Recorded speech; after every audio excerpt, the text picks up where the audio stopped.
Politics నిత్యం ఖద్దర్ నేతల dialogue వాడుతో రణరంగాన్ని తలపించే తెలుగు నేల రాజకీయం రసకందాయంగా మారింది. సై అంటే సై అనే రేంజ్ లో సాగుతున్న పొలిటికల్ దంగల్పై ఒలుక్కేద్దాం. కేసీఆర్ రాజకీయాల్లో రాటు తేలిన నేత, ఎవరిని ఎలా వాడాలో బాగా తెలిసిన లీడర్. తాజాగా ఓవైపు మోదీని తిడుతూనే మరోవైపు ఆ పార్టీ ఎమ్మెల్యే ఈటెల రాజేందర్ను పొగిడేసి గులాబీ బాస్ ఈటెలను ఇరుకున పెట్టే పనిలో పడ్డారు. ఇప్పుడు అసెంబ్లీ వేదికగా కేసీఆర్ ఆడిన గేమ్ కొత్త డౌట్ ని క్రియేట్ చేస్తుంది. దేశంలో మోదీ విధానాలను ఒక్కొక్కటి వివరిస్తూ మరి కేసీఆర్ తోర్పరబట్టారు. అదే సమయంలో తన పార్టీ నుంచి అవమానకరంగా గెంటేసిన ఈటెల రాజేందర్ సలహాలు సూచనలు పాటిస్తామంటూ ఆయనను దువ్వే ప్రయత్నం చేశారు కారు అధినేత. మొత్తంగా ఈటెలను మళ్ళీ బీఆర్ఎస్ లోకి లాగుదామనుకున్న ఈటెల మాత్రం లెఫ్ట్ అండ్ రైట్ ఇచ్చారు.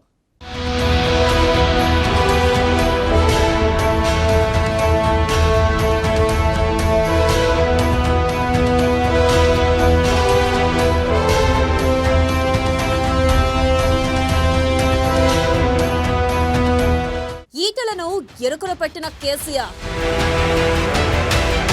గులాబీ నేత భారీ స్కెచ్ తో డైలమాలో బీజేపీ. ఈటెలను ప్రశంసిస్తూ అసెంబ్లీలో ప్రసంగాలు. గులాబీ బాస్ పై ఈటెల రివర్స్ అటాక్. చివరి వరకు బీజేపీతోనే ప్రయాణమని స్పష్టం.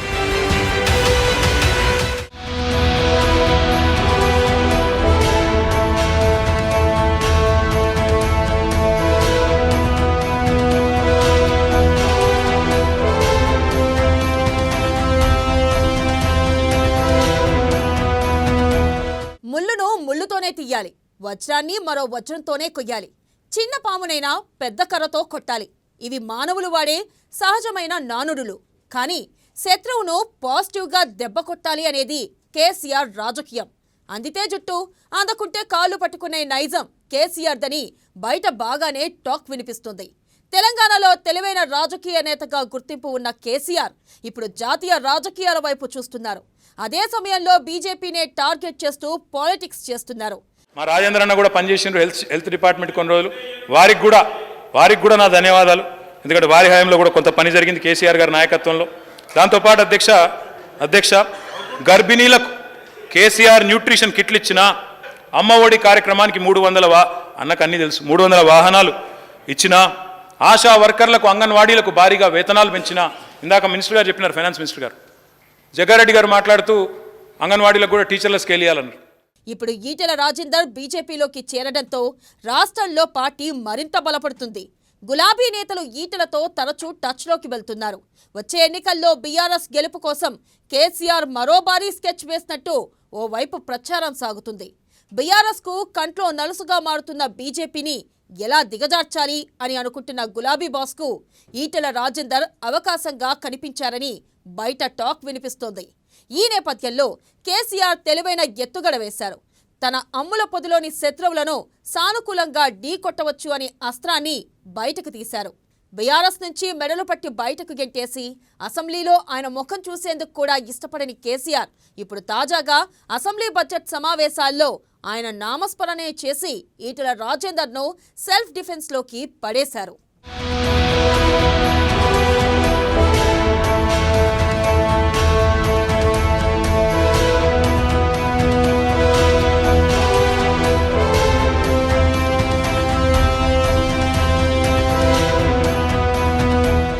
బీఆర్ఎస్ అధినేత కేసీఆర్ రాజనీతిలో దిట్ట. ఆయనకు ఎప్పుడు ఏ విధంగా ప్రవర్తించాలో, ఎక్కడ తగ్గాలో, ఎక్కడ నెగ్గాలో తెలుసు. ఎవరికి ఏ విధంగా చెక్ పెట్టాలో తెలిసిన రాజకీయ ఉదండుడు. ప్రత్యేక తెలంగాణ రాష్ట్రం కోసం ఉద్యమం చేస్తున్నప్పుడు ఎంతమంది నవ్వినా ఆ ఉద్యమాన్ని ముందుకు నడిపించి తెలంగాణ రాష్ట్ర సాధనలో కీలక భూమిక పోషించారు. నేడు తెలంగాణకు ముఖ్యమంత్రిగా 2 దఫాలుగా తిరుగులేని పాలన సాగిస్తున్నారు. అటువంటి కేసీఆర్ జాతీయ రాజకీయాలపై దృష్టి పెట్టి జాతీయ రాజకీయాల్లో చక్రం తిప్పాలని భావిస్తున్న వేళ స్వరాష్ట్రంలో ప్రతిపక్ష నేతలకు తెలివిగా చెక్ పెడుతున్నారు.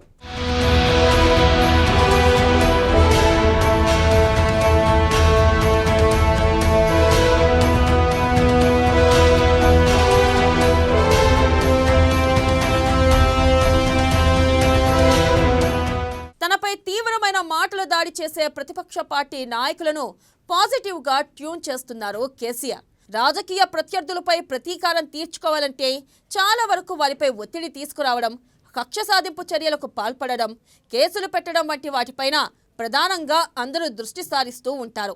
కానీ శత్రువులు చెప్పింది విని వారి విషయంలో సానుకూలంగా స్పందించి వారిపై అభిమానం ఉన్నట్టుగా మాట్లాడటం ద్వారా కూడా వారి టోన్ తగ్గించవచ్చని సీఎం కేసీఆర్ తాజాగా అసెంబ్లీలో చేసిన వ్యాఖ్యలతో స్పష్టం చేశారు. వరదలు వచ్చినప్పుడు అనూహ్యంగా తాడిచెట్టు గొయ్యిలు పడి నేను అదే ఫైనాన్స్ మినిస్టర్ గారు కూడా పిలిచి మాట్లాడాను. మీరు ఏమైనా ఇచ్చిండ్రా? మనం జరిగినటువంటి వరద నివారణలో అక్కడక్కడ కొన్ని జరిగినాయి కదా, పర్టికులర్లీ గోదావరి ప్రాంతంలో ఇక్కడ ఇవ్వలేదు, నివేదికలు రాలేదు, వస్తే డెఫినెట్గా ఇస్తామని వారు చెప్తా ఉన్నారు. ప్రొవిజన్ కూడా ఉంది, బడ్జెట్లో కూడా పెట్టుకున్నాం, వాటిని పరిశీలించవచ్చు. ఎందుకు వస్తుంది ఆ మాట? ఇప్పుడు రాజేంద్ర గారు ఇంకే వాళ్ళని మాట్లాడచ్చు. ఎందుకు మాట్లాడతారు? బట్టి విక్రమార్క గారు కూడా మాట్లాడుకొని విషయాలు చెప్పిండ్రు. ఆ ముచ్చట ఎందుకు చెప్తారు? అక్కడే ఉంది కాబట్టి, అవసరం ఉంది కాబట్టి, ఆ నీడ్ ఫుల్ఫిల్ కావాలని సదుద్దేశంతో చెప్తారు. ప్రజల పక్షాన ప్రజల గొంతుగా చెప్తారు. తాజాగా అసెంబ్లీ సమావేశాల్లో మాట్లాడిన సీఎం కేసీఆర్ ఈటెల రాజేందర్కు తన మార్క్ రాజకీయాన్ని చూపించి తన ప్రసంగంలో అనేక మార్లు ఈటెల రాజేందర్ అన్నా అంటూ ఎంతో పాజిటివ్గా ప్రస్తావించారు. అవసరమైతే ఆయన సలహాలు తీసుకుంటామని, ఈటెల రాజేందర్ ఈరోజు ఇక్కడి నుంచి అక్కడకు వెళ్లొచ్చు కానీ ఆయనకు అన్నీ తెలుసంటూ ఈటెల రాజేందర్ తన మనిషి అన్న తీరులో సీఎం కేసీఆర్ వ్యాఖ్యలు చేశారు. ఇక ఈటెల రాజేందర్ చెప్పే విషయాలను జాగ్రత్తగా వినాలని, ఆయన లేవనెత్తిన సమస్యలను నోట్ చేసుకోవాలని కూడా హరీష్ రావుకు సూచించారు. రెండవది మిత్రులు రాజేందర్ గారు చెప్పినారు, అక్బరుద్దీన్ ఓవైసీ గారు చెప్పినారు. రాజేందర్ గారు చేసిన సూచనలలో అధ్యక్ష డైట్ ఛార్జీలు పెంచమని ఒకటి కోరిన వారు, న్యాయసమ్మతమైన కోరిక. నేను హరీష్ రావు గారిని కోరుతా ఉన్నా. విద్యాశాఖ మంత్రి గారు సబిత గారు ఉన్నారు, ఇమీడియట్గా 2-3 రోజులని జీవో ఇష్యూ చేయండి. తప్పకుండా ఏ మేరకు పెంచాను మనకు విజ్ఞత ఉంది, మనకు సంస్కారం ఉంది కాబట్టి రాజేందర్ గారు చెప్పారు కాబట్టి మనం చేయొద్దని అనొద్దు. మీరు వారిని కూడా పిలుచుకోండి, కావాలంటే వారికి ఫోన్ చేయండి, వారి సలహా కూడా తీసుకోండి. ఎంత మేరకు పెంచాను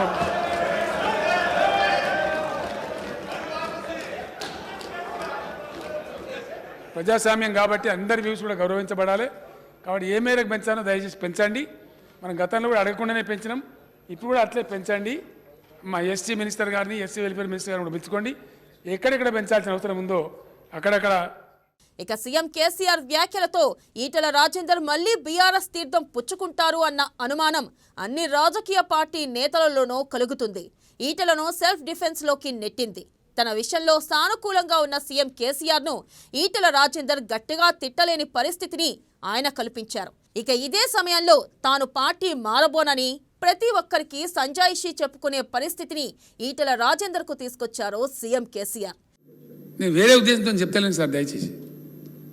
బాధ ఎక్కడ కలుగుతుంది? జాగా ఇచ్చిండ్రు, అది రాజేందర్ గారు కూడా తెలుసు. అన్ని ఇచ్చిండ్రు, అయిపోయింది. పార్లమెంట్లో క్వశ్చన్ అడుగుతారు మన మెంబర్లు. అక్కడ మహిబాద్ ఎంపీ గారిని కొంతమంది ఏమైంది బీవీ పాటిల్ గారు అంత అడిగారు, క్వశ్చన్స్ అడిగారు. ఏమైంది మా ట్రైబల్ యూనివర్సిటీ, మాకు చట్టం ప్రకారం రావాలి అని అంటే మీ రాష్ట్ర ప్రభుత్వం సమాచారం ఇవ్వాలి. ఇంతగానో అధ్వానం ఉంటుంది అధ్యక్ష. ఈసారి అసెంబ్లీ సెషన్ ప్రారంభం రోజున కేటీఆర్, సమావేశాల చివరి రోజుకే కేసీఆర్ ఈటెల గురించి మాట్లాడడం బీజేపీలో టెన్షన్ వాతావరణం మొదలైంది. ఈటెల గురించి కేసీఆర్ మాట్లాడడం పూర్తి కాగానే కొన్ని మీడియా సంస్థలు ఆయన మళ్లీ బీఆర్ఎస్లో చేరతారని ప్రచారం చేశారు. కానీ రాజేందర్ వెంటనే స్పందించి బీజేపీని వీడేది లేదని స్పష్టం చేశారు. రాజేంద్ర అంటోని చరిత్ర తెలిసిన వాళ్ళు ఎవరు ఇట్లాంటి వాటిని నమ్మరు. ఎందుకంటే ఈటల రాజేంద్ర అంటోడికి నీకు ఐడియా ఉండాలి. 2009లో రాజశేఖర్ గారికి ఇట్లే రెండోసారి గెలిచిండు.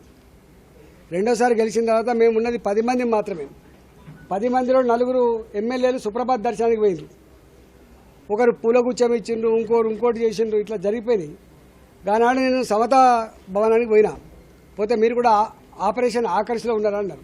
అంటే ఈటల రాజేంద్ర అని చెప్పిన.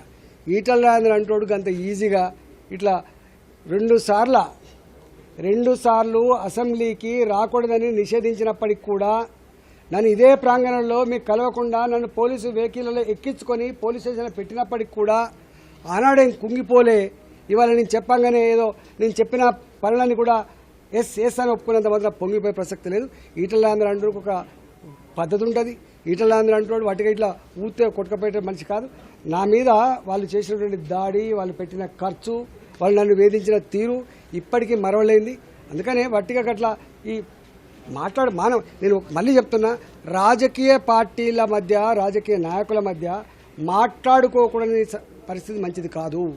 అది సభలో ముఖ్యమంత్రి గారు మాట్లాడేటప్పుడు అక్బరుద్దీన్ పట్ల వ్యవహరిస్తున్నప్పుడు కూడా గట్టిగా మాట్లాడతారు, భట్టి గారితో మాట్లాడుతున్నప్పుడు కూడా గట్టిగా మీరు ఎప్పుడైనా గుర్తుపెట్టుకోండి, ముఖ్యమంత్రి గారు ప్రతిపక్ష పార్టీలో ఉన్న సమస్యలు అడిగినప్పుడు జగ్గారెడ్డి గారి సమస్య చెప్పిండు, ఇది పరిష్కరిస్తామని చెప్పి ఆదేశిస్తున్నా, అక్బరుద్దీన్ గారి సమస్య చెప్పిండు, పరిష్కరించమని చెప్పి ఆదేశిస్తున్నా, భట్టి గారు మంచి సూచన చేసిండ్రు, అట్లనే ఈటెల రాజేందర్ గారు కూడా మంచి, నేను ఏం సూచన, నేను అందుకనే లెక్కలన్నీ పక్కకు పెట్టినా నేను. అయితే ఇదంతా కేసీఆర్ వేసిన స్కెచ్లో భాగమేనని రాజకీయంగా చర్చ సాగుతుంది. వచ్చే ఎన్నికల్లో అధికారమే లక్ష్యంగా పెట్టుకున్న బీజేపీ స్ట్రీట్ కార్నర్ పేరుతో నిరంతరం ప్రజల్లోకి వెళ్తుంది. ఈ తరుణంలో బీజేపీకి ఎలా దెబ్బ కొట్టాలి అని అనుకుంటున్న తరుణంలో ఈటెల రాజేందర్ పావుగా మారిపోయాడు. రాజకీయ చతురత కలిగిన కేసీఆర్ ఎన్నడూ లేనిది ఆయన్ను పొగిడేసరికి బీజేపీలో టెన్షన్ మొదలైంది. దీంతో ఈటెల రాజేందర్ మళ్లీ బీఆర్ఎస్లోకి వెళ్తే ఆయన్ను నమ్ముకొని వచ్చిన మా పరిస్థితి ఏంటి అని అనుకుంటున్నారు. ఇక దీంతో పోను ఈటెలను నమ్మాలా వద్దా అనే పరిస్థితికి కేసీఆర్ తీసుకొచ్చారు. ఏది ఏమైనా ఈటెల క్లారిటీతో కమలం నేతల్లో కాస్త ఉపశమనం లభించింది.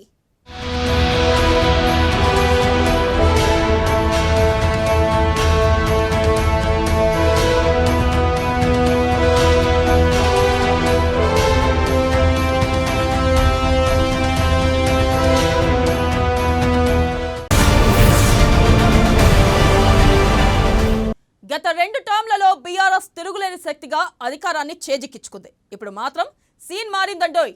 కారు బాస్ని అభ్యర్థుల ఎంపిక కలవరపెడుతుంది. అప్పట్లో ఎర్రబెల్లి చెప్పినట్టుగా 30 మంది రెడ్ జోన్లో ఉన్నారట. గతంలో సిట్టింగ్లకే సీట్లని చెప్పిన కేసీఆర్ ఈసారి మాత్రం మాట తప్పబోరని టాక్. మొత్తంగా బీఆర్ఎస్ అధినేతల్లోని చిట్టా చూస్తే సిట్టింగుల సీట్లు చాలా వరకు ఊస్టింగ్ అంటున్నారు.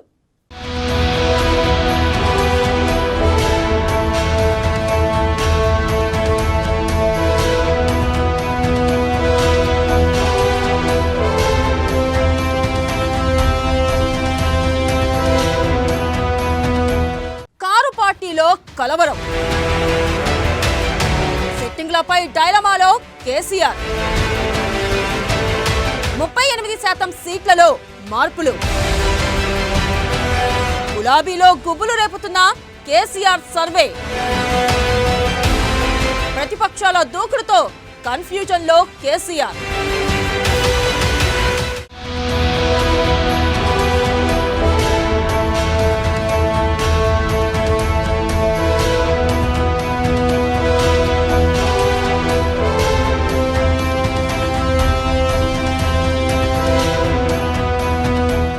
వచ్చే అసెంబ్లీ ఎన్నికలపై బీఆర్ఎస్ ఫోకస్ పెట్టింది.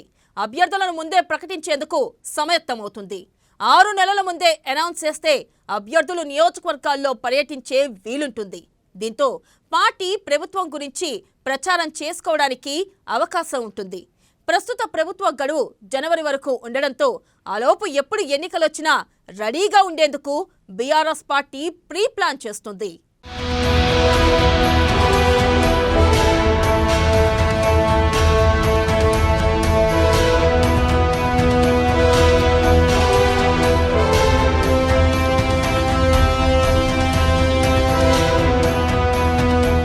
అయితే 6 నెలలలోపే షెడ్యూల్ ప్రకటించడానికి ఎన్నికల కమిషన్కు విచక్షణ అధికారం ఉంది. ఇందులో భాగంగా ఈశాన్య రాష్ట్రాలతో పాటు తెలంగాణకు కూడా నోటిఫికేషన్ జారీ చేస్తారా అనే చర్చ సాగుతుంది. మరోవైపు ముందస్తు ఊహాగానాలు విపరీతమయ్యాయి. ఈ నేపథ్యంలో అభ్యర్థులను ప్రకటిస్తే ఓ పనే పోతుందని కేసీఆర్ ఆలోచిస్తున్నారట. అయితే అభ్యర్థులు ఎవరిని ప్రకటించాలనేది బీఆర్ఎస్ డైలమాలో పడినట్లు సమాచారం.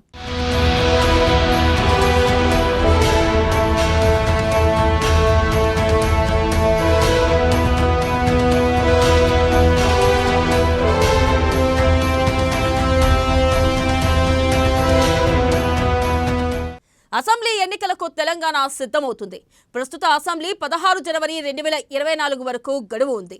అయితే 6 నెలల్లోపు ఎప్పుడైనా ఎన్నికలు రావచ్చు. ఈలోపు సిద్ధంగా ఉంటే బెటర్ అని పొలిటికల్ పార్టీలు ఆలోచిస్తున్నాయి. ఇప్పటికే బీజేపీ, కాంగ్రెస్లు ముందస్తుకు మేం రెడీ అంటూ సంకేతాలు ఇస్తున్నారు.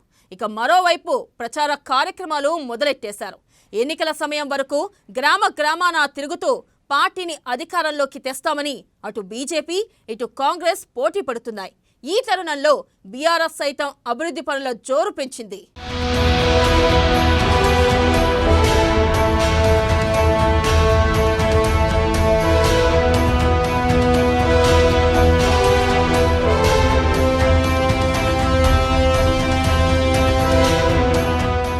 రానున్న ఎన్నికల్లో మరోసారి సిట్టింగ్ ఎమ్మెల్యేలే బరిలో ఉంటారని కేసీఆర్ గతంలో ప్రకటించారు. అయితే వీరిలో కొంతమందిపై కేసీఆర్ మనసు మార్చుకున్నట్లు తెలుస్తోంది. కొన్ని రోజుల కిందట సొంతంగా సర్వే నిర్వహించిన అనంతరం దాదాపు 20 నుంచి 30 మంది ఎమ్మెల్యేలపై ప్రజల్లో అసంతృప్తి ఉన్నట్లు గుర్తించారు. వీరికి మరోసారి టికెట్ ఇస్తే ఓడిపోవడం ఖాయమని సర్వే నివేదిక అందించారు. దీంతో వారిపై పునరాలోచిస్తున్నట్లు తెలుస్తోంది.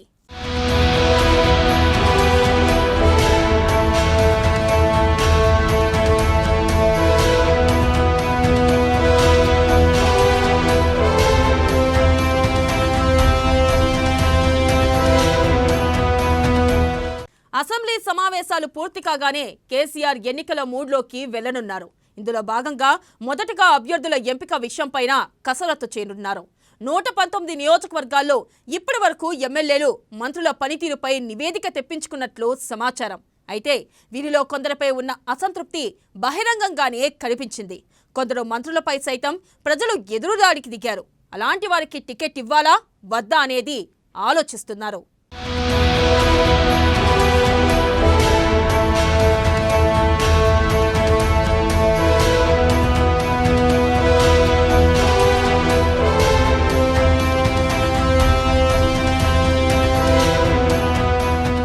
అయితే 6 నెలల ముందే అభ్యర్థులను ప్రకటించడం ద్వారా అభ్యర్థులు నియోజకవర్గాల్లో విస్తృతంగా పర్యటించే అవకాశం ఉంటుందని భావిస్తున్నారు. కానీ ఇదే సమయంలో టికెట్ రాని వారు ఇతర పార్టీల వైపు చూసే అవకాశం ఉంది. అందువల్ల అసంతృప్తులకు ముందే ఆఫర్లు ప్రకటించి ఆ తర్వాత అభ్యర్థులను ఎంపిక చేస్తారని అంటున్నారు. కొన్ని నియోజకవర్గాల్లో సిట్టింగ్ ఎమ్మెల్యేలను కాదని నేరుగా అధిష్టానంతో సంబంధాలు పెట్టుకున్నారు. వారి విషయాన్ని కూడా కేసీఆర్ ఆలోచిస్తారని అనుకుంటున్నారు.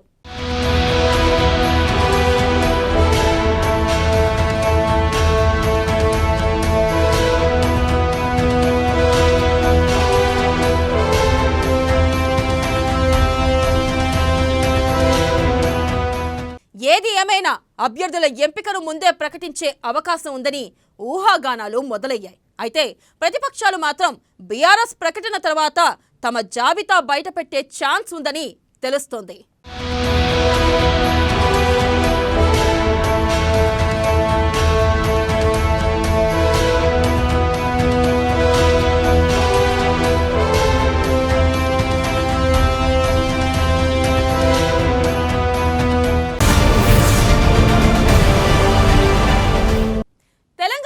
కేసీఆర్ కి రాజకీయ చాణుక్యుడని పేరు. ఆయన రాజకీయాల్ని రాజకీయంగానే చేస్తారు.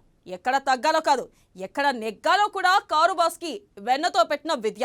ప్రజల పల్స్ ని పసిగట్టే బీఆర్ఎస్ అధినేత అందుకు తగిన ఇంజెక్షన్ కూడా ఎలా ఇవ్వాలో తెలుసు. కారుకి పెట్రోల్ తగ్గుతున్న సమయంలో సరైన స్కీమ్తో ఎంట్రీ ఇచ్చేస్తారు. ఇప్పుడు 2023లో కూడా అదే జరుగుతుందట.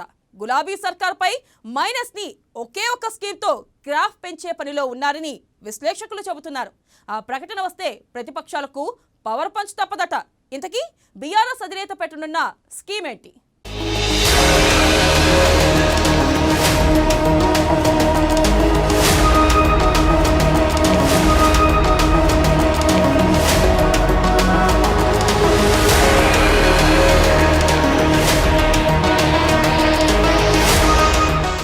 సాదా సీదాగానే తెలంగాణ బడ్జెట్ అబ్బురపడే స్కీమ్ ఆపేసిన కేసీఆర్. అన్నదాతకు ఆసరాగా ఉండే స్కీమ్ ప్రకటించే ఛాన్స్ ఎన్నికల సమయంలో వెలువడుతుందని టాక్. 2018 ఎన్నికల సమయంలో రైతు బంధు, రైతులకు పెన్షన్ ఇవ్వడంపై కసరత్తు. అసెంబ్లీ ఎన్నికలకు 8 నెలల సమయం.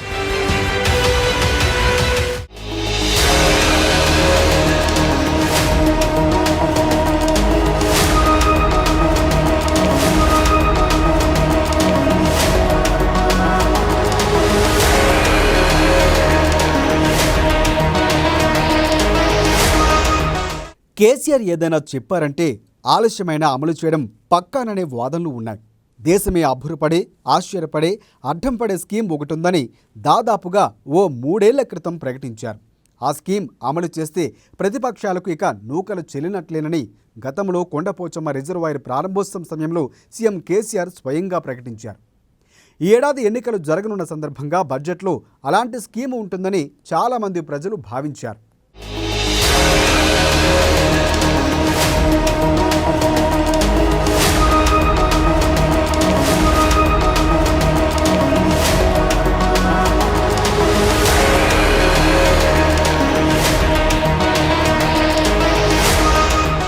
బడ్జెట్పై ఎన్నో ఆశలు పెట్టుకుంటే సాదా సీదాగానే మంత్రి హరీష్ రావు బడ్జెట్ ప్రవేశపెట్టారు. మరి షాకింగ్ స్కీమ్ ఎప్పుడనే ఆశలు అందరిలో మొదలయ్యాయి. ఆ స్కీమ్ ఎలా ఉండనుంది, ఎవరికి సంబంధించిందనే చర్చలు కూడా జరుగుతున్నాయి. రాష్ట్ర పరిధి దాటి జాతీయ స్థాయికి పార్టీని విస్తరింపజేస్తున్న కేసీఆర్ ఆప్ కీ బార్ కిసాన్ సర్కార్ అనే నినాదాన్ని గట్టిగానే వల్లిస్తున్నారు. ఇలాంటి పరిస్థితుల్లో అబ్బురపడే స్కీమ్ రైతాంగానికి, వ్యవసాయానికి సంబంధించినదే అయి ఉంటుందనే ఊహాగానాలు వినిపిస్తున్నాయి. సరిగ్గా ఎన్నికల సమయంలో పథకాన్ని ప్రకటించాలన్న ఆలోచన ఉండవచ్చని, అందుకే తాజా బడ్జెట్లో దీని ప్రస్తావన లేదనే సంకేతాలు పార్టీ వర్గాల నుంచి ఇప్పుడు వ్యక్తమవుతున్నాయి.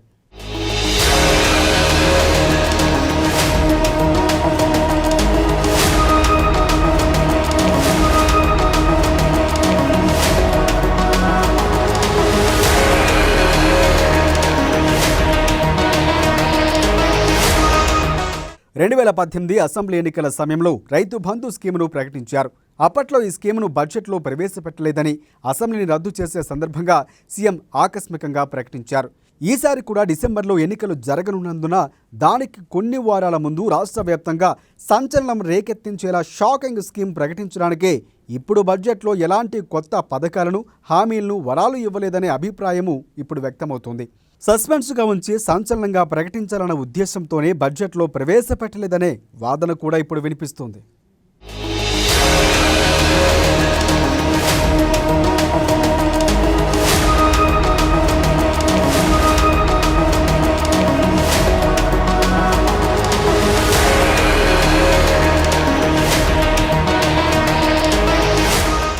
మొదటి టర్మ్లో కేసీఆర్ రైతులందరికీ ఉచితంగా యూరియా, ఎరువులు తదితరాలు ఇవ్వనున్నట్లు ప్రకటించారు. కానీ రెండో టర్ము సమయానికి దాన్ని ప్రస్తావించలేదు. ఇప్పటికీ అది అమలుకు నోచుకోలేని పరిస్థితిలో హామీగానే మిగిలిపోయింది. ఆ స్కీమ్ కారణంగా ప్రభుత్వానికి పెద్దగా ఆర్థిక భారమేమీ పడదని, 25 లక్షల టన్నులకు ఉచితంగా ఇవ్వడానికి ఇబ్బంది కూడా ఏమీ లేదని పేర్కొన్నారు. బీఆర్ఎస్తో ఇతర రాష్ట్రాల్లోకి ఎంట్రీ కావాలనుకుంటున్న కేసీఆర్ రైతులకు పెన్షన్ ఇవ్వడంపై కసరత్తు చేసినట్లు రాజకీయ విశ్లేషకులు అంచనా వేస్తున్నారు. తెలంగాణలో దీన్ని అమలు చేసి అన్ని రాష్ట్రాల్లో విస్తృతంగా ప్రచారం చేయాలనే ఆలోచనతో ఆయన ఉన్నట్లు సమాచారం అందుతోంది. దళిత జాతి బిడ్డలు ఎవరి కోసం వివక్ష అనుభవించాలి, ఎన్నేళ్ళు అనుభవించాలి? అందుకే పుట్టింది తెలంగాణలో దళిత బంధు పథకం. ఖచ్చితంగా అంబేద్కర్ గారి బాటలో, కన్సీరామ్ గారు చూపించిన బాటలో దళిత జాతి పైకి వచ్చి తీరాలే.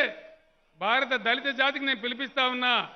తెలంగాణ దళిత బంధు పథకాన్ని సంవత్సరానికి 25 లక్షల కుటుంబాల చొప్పున భారతదేశమంతా అమలు చేయాలని బీఆర్ఎస్ డిమాండ్ చేస్తూ ఉంది. మీరు చేయకపోతే మేము చేసి చూపెడతామనుకుంటే మనవి చేస్తూ ఉన్నా. ఇప్పటికే రైతుల సంక్షేమం కోసం రైతు బంధు, రైతు బీమా, నీటి తీరువ రద్దు, అలాగే 24 గంటలు ఉచితంగా వ్యవసాయ విద్యుత్తు తదితరాలు తెలంగాణ అమలు చేస్తుందని, ఇతర రాష్ట్రాలకు ఆదర్శంగా ఉండదని పలు సందర్భాల్లో ముఖ్యమంత్రి కామెంట్ చేశారు. సరిగ్గా ఎన్నికల సమయానికి రైతులకు పెన్షన్ లాంటి పథకాన్ని ప్రకటించి వెంటనే అమల్లోకి తెచ్చే ఆలోచన ఉన్నట్లు చర్చలు జరుగుతున్నాయి. ఇతర రాష్ట్రాల్లో విస్తృతంగా ప్రచారం చేసుకుని సంస్థాగతంగా బలపడటానికి, ఇక్కడ ఎన్నికల్లో లబ్ధి పొందడానికి బీఆర్ఎస్కు ఇలాంటి షాకింగ్ స్కీమ్ ఉపయోగపడుతుందనేది ఆ పార్టీ భావన. ఇప్పుడు బడ్జెట్లో లేదని నిరాశపడిన ప్రజలే ఆ స్కీమును ప్రకటించిన తర్వాత మనసు మార్చుకుంటారన్నది కూడా పార్టీ వర్గాలు బలంగా నమ్ముతున్నాయి.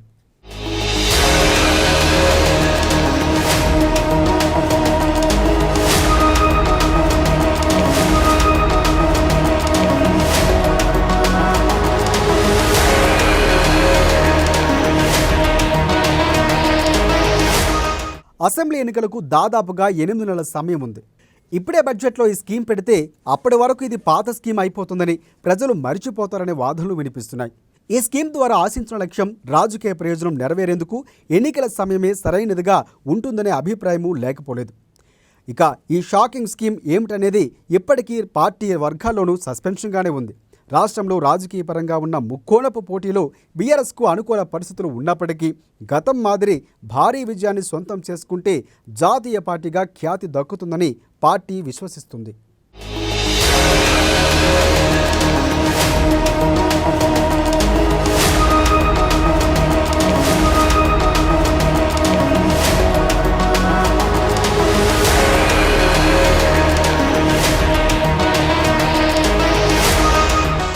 అలాంటి విజయం కోసం ఎన్నికల సందర్భంగానే సరికొత్త స్కీమ్ను ప్రకటించడానికి పార్టీ ఆసక్తి చూపిస్తున్నట్లు సమాచారం అందుతోంది.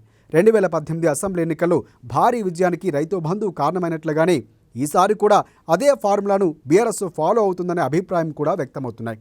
ఏదేమైనా సీఎం కేసీఆర్ ఏ సమయంలో ఎలాంటి నిర్ణయం తీసుకుంటారో ఎవ్వరూ ఊహించలేరు. కానీ ఎన్నికల సమయానికి మాత్రం ఓట్లు పొందే స్కీమ్లు పక్కా అంటున్నారు రాజకీయ విశ్లేషకులు.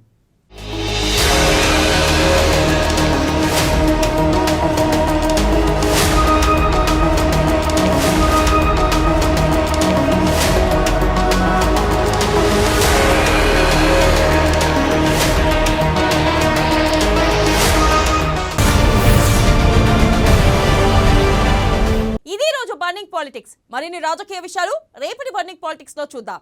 అప్పటి వరకు చూస్తూనే ఉండండి అమా న్యూస్.